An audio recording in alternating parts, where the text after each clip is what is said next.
I just want to kind of share from my heart tonight. It's not the most polished thing. I kind of want to talk about the journey that's gotten me and my family to where we are this far. So I'll apologize in advance if it's a little clunky and a little all over the place, because I just want to talk about it and our heart in seeking God over the last several years, just to have, a better life, the life that He's created us for. And so I just want to share a little bit about that, and I hope that it speaks to you and then about the future of things. But a lot of y'all know I didn't grow up necessarily in church.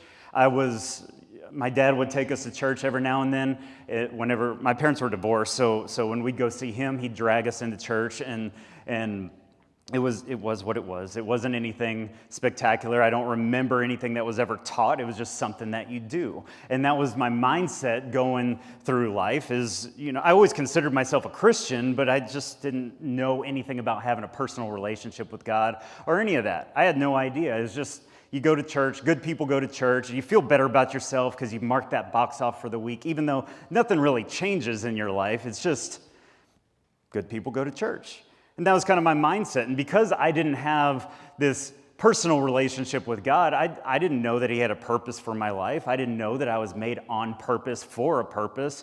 And so I just kind of tried to figure things out along the way. And when I was in high school, I didn't like school at all. And so one day in my world history class, an Army recruiter comes in. And I didn't know. I was done with school. I didn't like high school. I didn't want to go to more school. I didn't want to pay for school, that's for sure. And so he said some stuff, and I was like, that sounds okay. I guess I'll join the Army Reserve initially, and then I went active duty later. But again, it wasn't because I had this big purpose I'm going to go do what God's called me to do or any of that. It wasn't even because I'm Mr.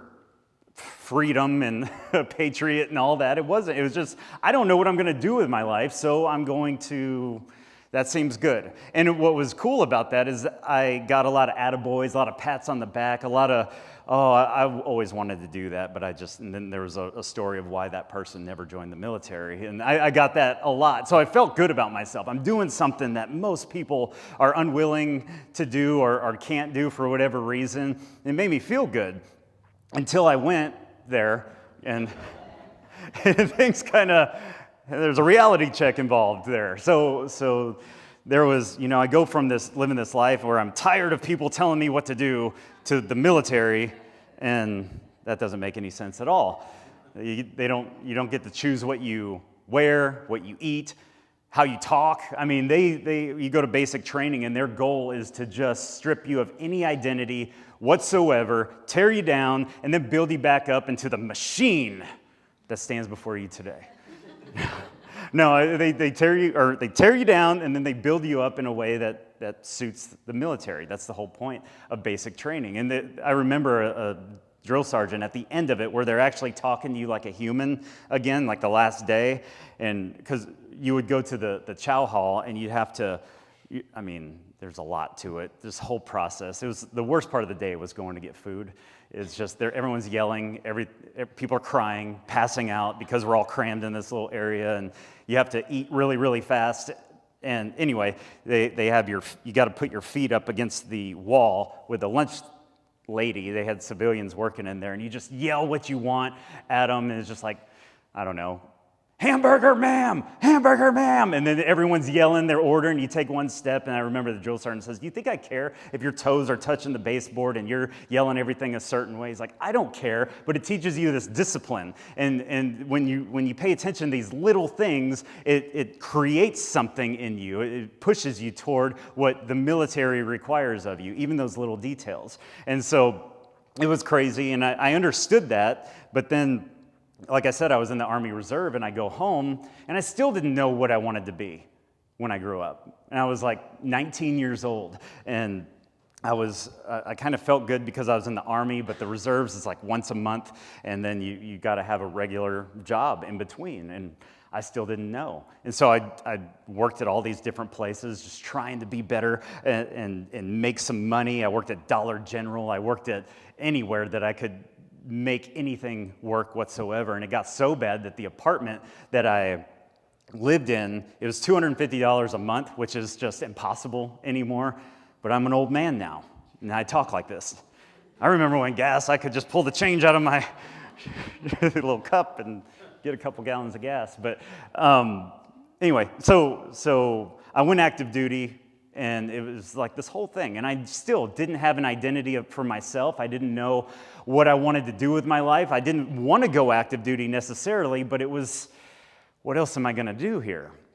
And so I went through all that, got deployed to Iraq, was in the military for 7 years. And Laura and I met in the Army. We were both stationed as medics at Fort Riley, Kansas, and that's, thankfully, here we are. So maybe that's why I went. I don't know. But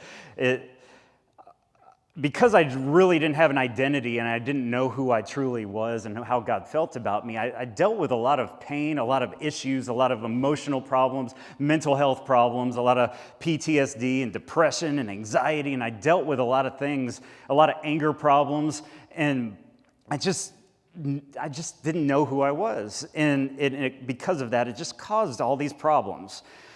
And our marriage was in a bad place at that time. And I mean, I just wasn't a nice person. I didn't treat my wife the way that husbands are supposed to treat their wives. I didn't really treat anybody the way that they deserve to be treated. I didn't treat myself the way that I deserve to be treated. I just didn't know. And one day, she comes up to me. I was working 24-hour duty, and she came up, which is weird because we lived in Pueblo, Colorado. I was in Fort Carson, Colorado, and it's about, a 40-minute drive. And so if I had to work 24 hours, I just didn't see her for 24 hours. But one night, she said, I need to come talk to you. And I was like, oh, what is it going to be?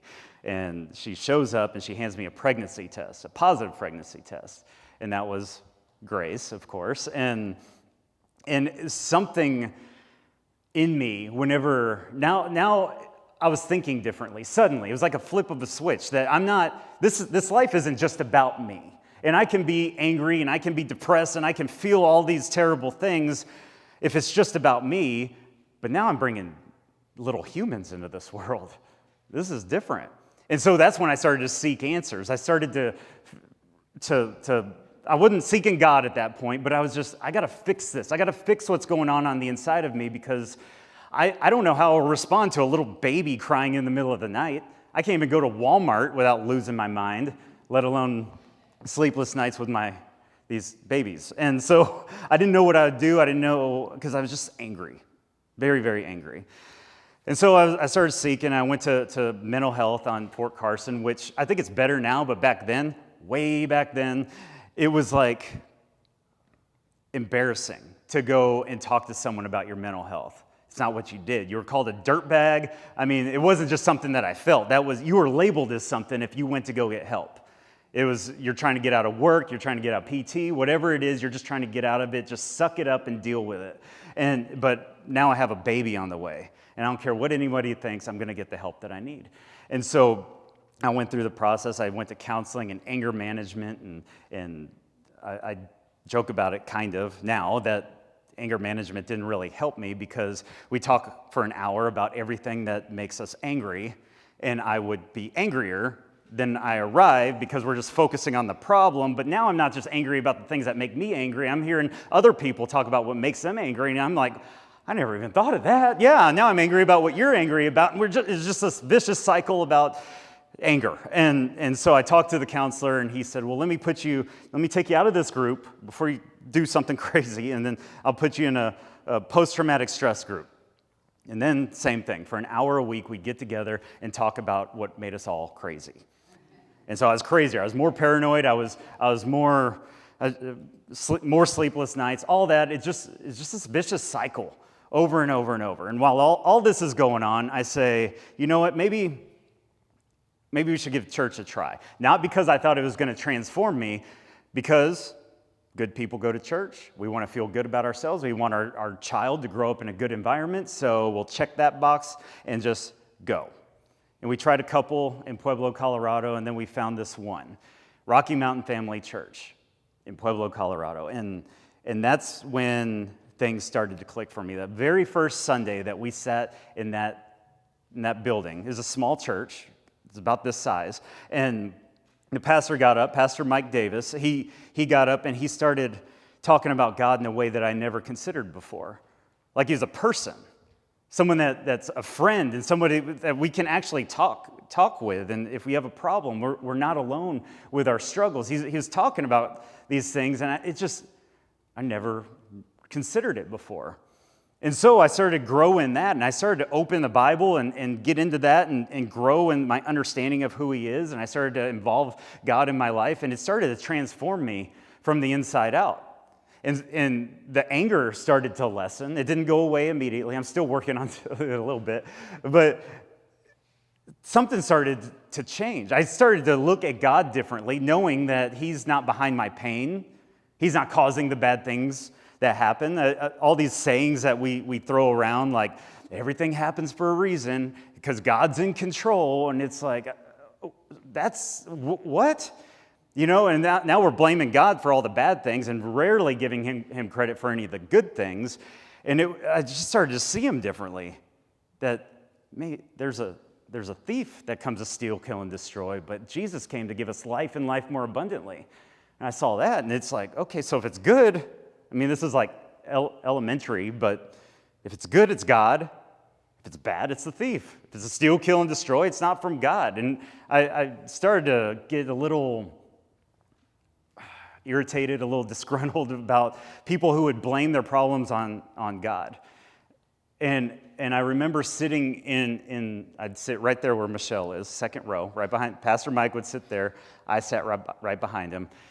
And he'd get up and start preaching. And I wasn't like picking apart every little syllable that he says, as some do. But I would listen and say, he's communicating this. How would I communicate this? And this desire to teach and to speak started to ignite on the inside of me, which was crazy because I was an introvert. I didn't talk to anybody. I don't know, I'm just awkward. I still am, still awkward, but now I can get up here, so that's cool. We're growing. But it was just impossible that I would ever do what I'm doing now. But I felt this desire. And it started with that. And it's like Psalm 37:4. Delight yourself in the Lord, and he puts a desire in your heart. He gives you the desires of your heart. Not whatever your heart desires, not you just wish and hope really hard, and then poof, it's like this magic trick where things suddenly take place. He puts a new desire in your heart. So I was delighting myself in the Lord, and without even realizing it, I got this desire to become a teacher. And so over the next several years, I went to Bible college, and I took every opportunity I could to grow in my speaking abilities. And we'd speak at homeless shelters, and if there was a small church that needed a guest speaker, I would go and I'd practice because I knew that God he had placed something on the inside of me. But it wasn't going to happen automatically. I had to act on it. I had to do something. And so that's what I did. And so then as time went on, we came down here one time as a third-year Bible college student. And I'm making a point here. I'm just telling, this is story time, so bear with me. But third-year Bible college student, we came down here to the Woodlands to visit my dad. And right away, Laura and I knew that this is where we were supposed to be. We knew that Colorado was a temporary place for us. We were youth pastors at that time, and we were heavily involved in our church, but we just felt this pull down here. And so we moved down here. And it wasn't quite that simple, but it was almost that simple, where you just know that you know, and now my life isn't going to be right if I don't make this decision. I have to do this. I can't not do this. And I always wonder, what if? And I don't like that. I never want to live that life where I'm wondering, well, what if we had done it this way? What if we had tried this thing here? I want to live that why not kind of life. Why not? What's the worst that could happen? We move down here and it doesn't work out, we move back. We try something new, it doesn't work out, and we do something different. It's not that big a deal. We put a lot of pressure on ourselves to get it right every time. We don't want to miss God, or we don't want to fail, or we're worried about what other people are going to think. And none of it matters. You're not going to miss it if you just keep moving forward. God might provide a little course correction along the way, but you're never even gonna discover what that is if you're not at least rolling. If the ball's not moving in a direction, God can't do anything with it. So we can't put all this pressure on ourselves to make sure we get it right. But so we came down here, and I became the director of Charis Bible College Houston. And that was like this job for me where I was like, I could do this the rest of my life and die a happy man. This is amazing. I wasn't hardly getting paid anything. It wasn't anything, but it gave me an opportunity to be an influence in people's lives, to help people, to be a part of their story. And I love that. That's all I've ever wanted, is to help somebody. My favorite thing about this is those light bulb moments for people where they thought of God a certain way, and then it's like, that doesn't even make sense. I want people to think about what they think about. And a lot of things that we think about God and about who we are and what God says about us, it's like, why do I even think that? It doesn't make sense. So I had this opportunity to do that. And that was awesome for about 2 years. And then something started to change on the inside of me. I ended up being a director of the Bible College for 4 years, but 2 years in, I knew that a change needed to take place, but I was scared. I didn't know what was next. I didn't know what I'd do without this, and it had nothing to do with finances because it was not a lot. It was like $1,400 a month is what I got there, and it was like a full-time job, a lot of work, and so it wasn't about money. It was about purpose and pursuing what I felt God was calling me to. And so about 2 years in, that's when we got this desire to start this church, and that's a whole. I'm going down all these paths right now, but I'm making a point. But we got this desire. We went to a bunch of different churches, and it just wasn't the message that I know to be true. This message of grace, of unconditional love, of power, of identity, of an abundant life. We could never find that. It was always about trying to become something better for God. It was very focused on sin and doing the right stuff. We couldn't find a church that was just like, God loves you just the way you are. Right where you sit right now, God loves you more than anything. And I want to go to a church where I feel better when I leave, not worse. Because that used to be my gauge of a good sermon. I used to think that the worse I felt leaving the church was the better. It was a good sermon, I don't know if anybody else can relate to that, but I mean, if I'd be black and blue and bleeding, limping out of that place, and like, good preaching right there. I feel like crap, but it's like that's not what it's meant to be. And so we wanted to create something that was uplifting, that was edifying, and as I wrote a couple things down, not many, but what we wanted to do is empower ordinary people to live extraordinary lives through a guilt-free, unreligious relationship with God the Father.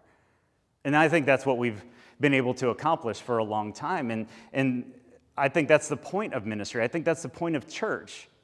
I think sometimes what we've created in the big church, especially in the West, is pretty far removed from what God intended the church to be and what he intended it to look like. And in Ephesians 4, verse 11, he talks about this, I believe. He says, he himself gave some to be apostles, some prophets, some evangelists, and some pastors and teachers for the equipping of the saints for the work of ministry. A better translation of that is work of their ministry. So God's placed all these different positions within the body to equip the saints to do the work of their ministry, because we're all called to ministry. Each person in here is called to ministry. That doesn't mean stand up here. It doesn't mean start a church or have a nonprofit. It means that we have an opportunity to walk in our gift and edify the saints. That's what we could do that with every single relationship that we have. We can meet someone for coffee. We can be that for our children, for our spouse, for our friends. That's our ministry many times. We could go to a secular job and fulfill what God has created the system for. Apostles, prophets, evangelists, pastors, teachers. And so when we started this church, I didn't want to be your ordinary church. That's not what I wanted. I wanted something different. But then how do you do that in a society where we show up, we sing songs, we listen to a preacher preach, and then we all go home? How do we shake things up a little bit? We couldn't figure it out. So my thought was always, well, let's kind of make it look the same and then trick everybody once they get here. and bring a message that's going to bring life and edification and make God the good guy in your life so you can run boldly to the throne of grace in your times of need. And so that's kind of what we did, but there's always this unsettling there. And I started to learn specifically about the apostle, and this isn't me talking about me specifically or anything, but what an apostolic ministry is supposed to look like. That's what we wanted to create here. So it was this I used to think of the position of an apostle. You hear people talk about, oh, that guy right there, the famous televangelist, he's an apostle. And he's high and lifted up, and he's in charge of a giant ministry, and that's an apostle because he has the most important job of them all. But then I read Scripture, and it actually says something totally opposite of that. The apostle isn't the high and lifted up one. When the apostle Paul talks about being an apostle, he talks about the persecution, the difficulties, being stoned, shipwrecked, just a number of different things. That's what the apostle Paul talks about. He doesn't talk about how amazing he is because he's an apostle. He says, I'm down here. And what the apostle did, it's actually something that predates Scripture. The apostle was somebody that Rome would send out. So there's this kingdom. Caesar was in charge of this kingdom, and Rome's purpose was to expand that kingdom. But they would go out and take over other kingdoms or smaller communities, and then Caesar would send an apostle into these areas. And what the apostle's job was to do was to teach the people with their governments, their entertainment, their schooling, all that, exactly how Rome did it. And then the apostle would go back and bring more people to raise up others within that other kingdom, so they're functioning just like Rome functions. And that way, when the king of Rome, Caesar, would leave Rome and step foot in this expanded kingdom, he wouldn't even know he left Rome. And the role of an apostle in the church is the same exact thing. It's to equip the saints to do the work of the ministry. If we're looking at a totem pole, the apostles down here elevating all the other giftings, all the other offices, so they can do their job effectively. And so when Jesus steps foot on this planet, he won't even know he left his kingdom. That's the point of an apostle. And that's what we wanted for Grace Life Church, to be this place where it's like, we're not just playing church, we're not just marking a church box off, we're doing something that's transforming lives. This is tangible. There's substance to the things hoped for and evidence to the things not seen. And it has nothing to do with church attendance or giving or serving or praying or any works whatsoever. It's tapping into who you truly are, who you were created to be. And then you take it out there. And you're a better spouse, employee, friend, parent, all those things. And I think that's how we saturate this planet with the kingdom, by just releasing it, because you are possessor of the kingdom right now where you sit. And when you realize that, the power that you possess and your identity in him, you can't not do something. You can't not love people. You can't not love the unlovable or be generous to those people in need. You can't not do these things. You'll start to show the love of Christ just by default. That's what starts to happen when you get this revelation of who you are and whose you are, truly. You're born with this. It's not something you've earned. It's not something that you've been given because you did everything right or you said certain things the exact right way. It's just, this is who you were created to be. And now this light bulb moment, this enlightening of who you are starts to take place. I know who I am. I know who I'm created to be. And now there's no turning back. I have to do something. And that's what we've always wanted for Grace Life Church. So I went from hardly going to church, to going to the military, to just being a mess, a complete mess. Now I'm less of a mess, still a bit of a mess. But then a Bible college student, a Bible college director. And these seasons have taken place and growth. And as I grow in my understanding of things and this clarity, some seasons come to an end and new beginnings start to take place. And so, I'm sorry if y'all are new. I don't normally cry. But Laura and I feel like that mission has been accomplished. Sorry, guys. Y'all are like, this is when we decided to visit? But